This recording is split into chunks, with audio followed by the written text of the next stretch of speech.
Very good morning, students. This is Jyoti Tamrakar, and today we are going to read lesson 15 of our textbook. That is about something very interesting. Actually, we are going to read about मानव संग्रहालय, जो अपनी तरह का एक अकेला संग्रहालय है.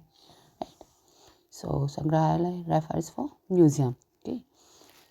So, let's see what is there in the lesson. Rohit and Rani were not very excited that day. The winter vacation was coming to an end, yet there was still no plan in sight. Dad and Mom were both in service, their jobs taking most of their time, so taking a break for them seemed out of a question. So यहाँ पर हम Rohit and रानी दो बच्चे हैं जिनकी बात कर रहे हैं. वो बहुत एक्साइटेड नहीं थे. क्यों नहीं थे? क्योंकि इनका विंटर वेकेशन जो है वो लगभग ख़त्म होने वाला था, लेकिन उनको कोई प्लान नज़र नहीं आ रहा था. प्लान मीन्स कोई ऐसा प्लान जिसमें वो कहीं घूमने जा रहे हो, कुछ एन्जॉयमेंट हो, एंटरटेनमेंट हो, क्योंकि उनके डैड एंड मॉम दोनों ही सर्विस में थे और उनका ज़्यादा से ज़्यादा टाइम था वो जॉब पर ही जा रहा था. तो job was much more important. That's why उनका ब्रेक लेना तो आउट ऑफ क्वेश्चन, यानी प्रश्न ही नहीं उठता था कि वो ब्रेक लें. Look who is here, Mom said as she returned from work, a tall man at her side. तो मॉम जब वापस आई अपने काम से तो उनके साथ एक टॉल मैन थे. तो उन्होंने पूछा कि देखो कौन आया है. इट्स अंकल श्याम, एक्सक्लेम्ड रानी. रानी क्या बताई? अंकल श्याम है. Uncle Sam is taking you both for an outing tomorrow, added Dad, taking off his coat. तो डैड भी ऑफिस से आ चुके थे. उन्होंने अपना कोट निकालते हुए बोला कि अंकल श्याम आप दोनों को कल आउटिंग के लिए ले जाने वाले हैं. Where are we going? The children cried together in excitement. तो जोश आ गया कि हमें घूमने मिलने वाला है, उत्साह आ गया. तो दोनों ने एक साथ ही पूछा कि हम कहाँ जा रहे हैं. Cool down, said mom, you are going to Indira Gandhi Rashtriya Manav संग्रहालय. एंड मॉम ने बताया कि वो इंदिरा गांधी राष्ट्रीय मानव संग्रहालय जा रहे हैं. A museum, said Rohit, losing some of his enthusiasm. So घूमने के नाम पर तो वो बहुत ही एंथुसियास्टिक हो गए थे, एक्साइटेड. पर जब ये पता चला कि म्यूजियम, तो उन्हें लगा म्यूजियम कोई ऐसा प्लेस ऑफ एक्साइटमेंट तो नहीं है जहाँ पे बहुत मज़ा आए. दैट्स वाई रोहित जो है उसका एंथुसियाज्म थोड़ा सा कम हो गया. It's not just a museum, said Uncle Syam, the one of its kind open-air museum of mankind in India. It depicts not only model but original art of man in lifelike setting. So Uncle Syam ने बताया कि ये सिर्फ एक museum नहीं है, एक अपने तरह का ये ओपन एयर म्यूज़ियम है. मीन्स खुला म्यूज़ियम है, ठीक है. और इंडिया में अपने टाइप का ये सिंगल वन है. इसमें क्या क्या है? इसमें मॉडल ही नहीं है बल्कि ओरिजिनल आर्ट फॉर्म है ह्यूमन बीइंग का, और उनकी सेटिंग जो है वो लाइफ लाइक, यानी ओरिजिनली हमें जैसे मिलती है उसी तरह की सेटिंग में हमको देखने मिलेगा. मीन्स अगर एक हट हम बना रहे हैं तो हट किसी मॉडल के साइज़ की नहीं होगी बल्कि ओरिजिनल हट के साइज़ की होगी. राइट. तो हर एक चीज़ वहाँ पर लाइफ लाइक सेटिंग पे मिलने वाला था. ओके. और साथ ही साथ मॉडल्स में भी मिलने वाला था. Tell us more about it, said Rani. Rani ने कहा कि कुछ और बताइए. The museum was set up in 1977, initially in New Delhi. Later in 1979 it was shifted to Bhopal. It is situated along a 7-mile long strip of land on Samla Hills, overlooking the magnificent Upper Lake. So उन्होंने बताया कि इस museum को 1977 में new Delhi में initially शुरू किया गया था, बट 1979 में इसे भोपाल शिफ्ट कर दिया गया. और ये जो म्यूज़ियम है एक 7 mile long strip of land जो कि शामला हिल पर है, वहाँ पर बना हुआ है. इसके साथ साथ वहाँ से हमें अपर लेक भी नज़र आती है जो बहुत ही मैग्निफिसेंट है, बहुत ही अच्छा दिखता है. You know what make the site so special? And there was a question कि क्या चीज़ है जो इस साइट को बहुत स्पेशल बनाती है. That was the question of uncle Shyam. The hill is one of a continuous chain of 31 hills which contain prehistoric rock shelter.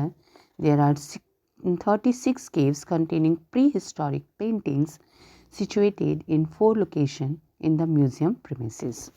Okay, so उन्होंने बताया कि एक्चुअली ये जो हिल है सामला हिल, यहाँ पे कंटिन्यूस चेन का मतलब श्रृंखला है 31 हिल्स की. इसमें आपको कई सारे प्री हिस्टोरिक रॉक शेल्टर भी देखने को मिलेंगे. प्री हिस्टोरिक मीन्स वो टाइम जबकि man was not able to right.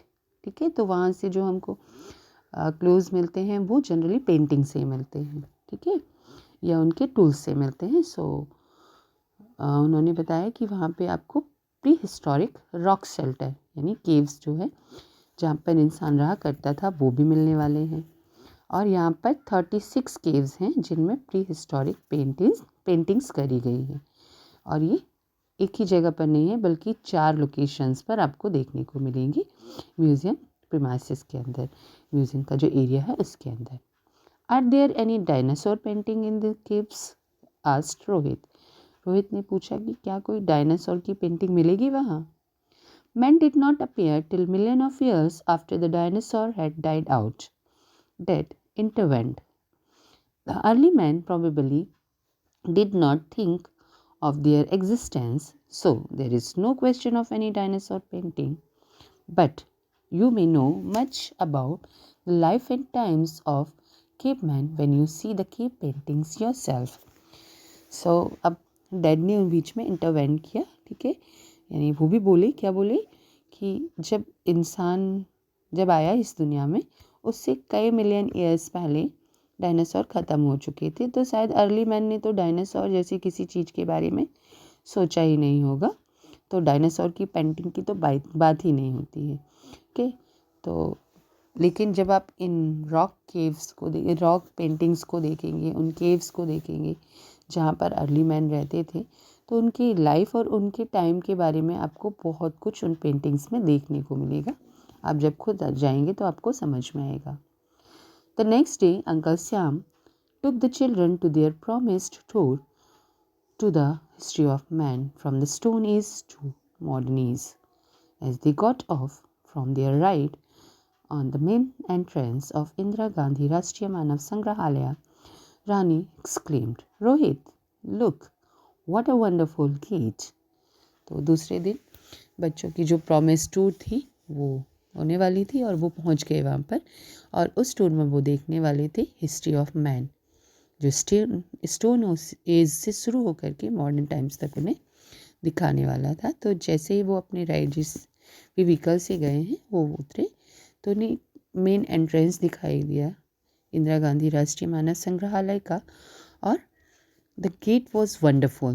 That's why Rani exclaim की देखो कितना सुंदर, कितना वंडरफुल गेट है. It is parol, explained uncle Shyam. The gate is constructed in a traditional Himalayan village style called payroll.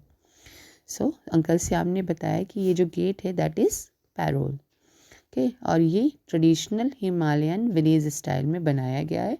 और उस विलेज स्टाइल जो कि हिमालयन विलेज स्टाइल होती है वहाँ से पर बने हुए गेट को पैरोल कहा जाता है. On entering the premises, Rohit noticed a building which looked slightly different from one he had seen before. "What is that building for, uncle?" he asked. So जब वो लोग premises में enter हुए, okay, तो रोहित ने देखा कि ये बिल्डिंग जो है वो बाकी सारी बिल्डिंग से डिफरेंट है, यानी जो उसने देखी थी उससे ये डिफरेंट है. देन ही आस्क्ड कि ये बिल्डिंग किस लिए है. That is Bethi Sankul, said Uncle Syam. It is one of the main museum building based on the theme of human evolution. Come, let's go in there. So Uncle Syam ने बताया कि ये बेथी संकुल है, okay, और ये main museum building है जहाँ पर ह्यूमन एवोल्यूशन यानी ह्यूमन ने जो अपना प्रोग्रेस किया है, ठीक है, स्टार्टिंग से लेकर के धीरे धीरे वो सारी की सारी प्रोग्रेस यहाँ पर देखने को मिलेगी. बायोलॉजिकल चेंजेस जो भी इंसान के अंदर हुए हैं वो भी आपको वहाँ पर देखने को मिलने वाले हैं.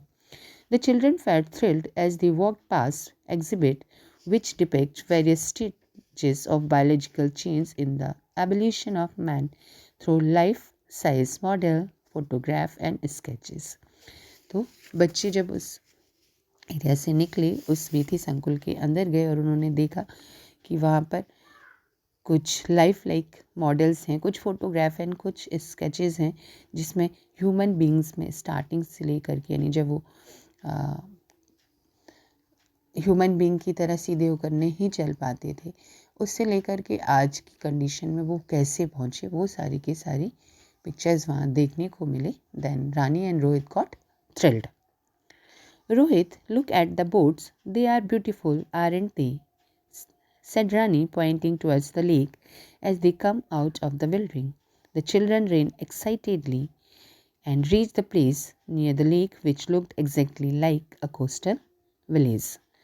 तो अब वहाँ से जब बाहर निकले तो रानी को कुछ बोट्स दिखाई दिए and she said to Rohit कि देखो कितना अच्छे लग रहे हैं बोट. एंड उसके बाद वो उन बोट्स की तरफ एक्साइटेडली रन कर दिए. एंड जब वो पहुँचे तो उन्हें ऐसे फील हो रहा था जैसे वो किसी कोस्टल विलेज में पहुँच गए हैं. कोस्टल विलेज ऐसा विलेज जो समुद्र के किनारे बसा होता है. Are these huts real? Asked Rohit. So Rohit ने पूछा अंकल श्याम से फिर कि क्या ये सच की हट है ना, क्योंकि वहाँ पर उसको बनाया गया था. ओके, जो कि कोस्टल एरिया नहीं था, लेकिन उनको बिल्कुल कोस्टल एरिया के जैसे फील हो रहा था. तो ऑब्वियसली उससे लगा कि शायद ये हट जो है वो रियल नहीं होगी, सिर्फ इनको बना दिया गया है. बट अंकल श्याम ने बोला था कि यहाँ पे जितनी भी चीज़ें मिलेंगी वो लाइफ लाइक सेटिंग में आपको देखने को मिलेंगी. Okay, so yes indeed, replied Uncle Syam. What makes this museum different from other is the fact that it preserves folk art and tribal communities, their habitats and their cultural diversities and their relationship with nature. So uncle Shyam ने क्या बताया कि ये museum इसीलिए तो different है क्योंकि एक फैक्ट इसको स्पेशल बनाता है कि ये जो भी फोक आर्ट है, फोक मीन्स लोक कलाएँ हैं, जो भी ट्राइबल कम्युनिटीज़ हैं, ओके, उनके हैबिटेट को, उनकी कल्चरल डाइवर्सिटी को, ओके, उनकी संस्कृति को और उनका जो नेचर के साथ रिलेशनशिप है उसको वैसे का वैसे ही ये प्रेजेंट करता है और प्रिजर्व भी करता है, उसे संरक्षित भी करता है. There are many such realistic settlement in the museum, the coastal village, the desert village, the Himalayan village, the tribal habitat, etc. Okay, and उन्होंने बताया कि यहाँ पर आपको कई सारे सेटलमेंट, ओरिजिनल सेटलमेंट देखने को मिलेंगे. ठीक है, जो कि कोस्टल विलेज के होंगे, डेजर्ट विलेज के होंगे, यानी रेगिस्तान में बनने वाले घर होंगे, हिमालयन विलेज भी आपको देखने मिलेगा, और ट्राइबल यानी जो आदिवासी लोग जंगल में रहते हैं उनके हैबिटेट्स, उनका निवास स्थान भी आपको देखने को मिलेगा. There are more than 20 type of houses from all over India. और इंडिया में जितने भी टाइप के घर बनते हैं उनमें से 20 तरह के घर जो हैं वो आपको यहाँ देखने को मिलेंगे. They are made by the artists from the communities. They represent and include item like utensils, furniture and folk art. और ये जो है बनाए गए हैं उन्हीं आर्टिस्ट के द्वारा जो कि उस कम्युनिटी को बिलोंग करते हैं. ओके, तो उसमें आपको आइटम्स जो भी घर के अंदर वाली चीज़ें हैं वो भी वैसी ही मिलेंगी जैसे कि आपको ओरिजिनल घरों में वहाँ पर देखने को मिलने वाली हैं. ओके, तो यहाँ पे आपके बर्तन, फर्नीचर, आर्ट फॉर्म, जो भी कलाएं हैं, जो भी पेंटिंग्स, ड्राइंग्स हैं, वो सब की सब कैसे मिलने वाली हैं? ओरिजिनल आर्ट फॉर्म की तरह मिलने वाली हैं. The children visited as many exhibits as they could in 197 acres of museum area, including the famous rock shelters. They felt tired, but there was still much to see. तो बच्चे जो थे उन्होंने काफ़ी कुछ देखा, लेकिन area was very wide, means 197 acres के म्यूज़ियम एरिया में वो जितना देख सकते थे एक दिन में वो देख पाए। उन्होंने हालांकि रॉक शेल्टर भी देख लिए, कई सारी अदर एग्जिबिट्स भी देख लिए, बट अब वो थक चुके थे और बहुत सारी चीज़ें अभी भी बाकी थी देखने के लिए। Let's leave, it's getting late, said uncle Shyam. तो अब अंकल श्याम ने कहा कि चलो वापस चलते हैं, लेट हो रहा है। But uncle, we haven't seen the whole museum, Rani complaint. Rani ने कहा कि अभी भी कितना सारा देखने को बचा हुआ है, बिकॉज दी वॉन्ट कि उसे और भी कुछ जो है वो आज देख पाए। Okay, it was interesting for her now to see all those things. जिस म्यूज़ियम को उनको लग रहा था कि it must have been some uninteresting place, और वहाँ पर बच्चों को इंटरेस्ट फील होने लगा है ना। You will someday, school children are given free and escorted tour throughout the year by the museum. Not only that, they are provided with material to make objects of art for themselves by the museum staff. So ask your teacher to arrange for an educational excursion to this magnificent museum someday. तो uncle Shyam ने कहा कि हाँ, कभी जो है इसको घूमा जाएगा, और अगर चाहो तो स्कूल चिल्ड्रंस को क्या होता है, स्कूल चिल्ड्रन जो होते हैं उनको फ्री और एस्कॉर्टेड मीन्स कोई आपके साथ में गाइड करने के लिए है, प्रोटेक्ट करने के लिए है। मीन्स आप अपने टीचर्स के साथ में कभी भी वहाँ पर जाएंगे तो आपको फ्री और कॉस्ट एंट्री होगी। ओके, और पूरे साल वो आपको ऐसा ही मिलेगा कि कोई पर्टिकुलर टाइम नहीं है। एंड इसके अलावा जो म्यूज़ियम स्टाफ है वो आपको मटेरियल भी प्रोवाइड कराएगा ताकि आप कोई आर्ट, ऑब्जेक्ट ऑफ आर्ट बना सकें अपने लिए। ओके, तो अंकल श्याम ने एक एडवाइस दिया कि अपने टीचर को बोलो कि वो एक एजुकेशनल एक्सकर्सन एक तरह का शॉर्ट जर्नी होती है। ओके, तो जो एक ग्रुप ऑफ पीपल मीन्स कई सारे लोग होंगे, then that is the excursion. तो किसी दिन अपनी टीचर के साथ में एक एजुकेशनल टूर की तरह, एजुकेशनल एक्सकर्सन की तरह आप इस म्यूज़ियम को घूमने आ सकते हो। Yes, I know I'll come back one day with my classmates, of course, said Rani. Thank you, uncle, for giving such a nice treat. So, रानी ने कहा कि हाँ बिल्कुल, मुझे पता है मैं एक दिन और मैं कभी और भी यहाँ पर आऊँगी अपने क्लासमेट्स के साथ में। Okay, and she thanked uncle Shyam कि आपने हमें इतनी अच्छी ट्रीट जो है वो दी। ओके, तो पहले तो बच्चे एक्साइटेड नहीं थे, बट लेटर ऑन उन्हें पता चला कि that is such a wonderful place. Okay, so this is all about this museum. Okay, and this is all for today also, so have a nice day, good bye.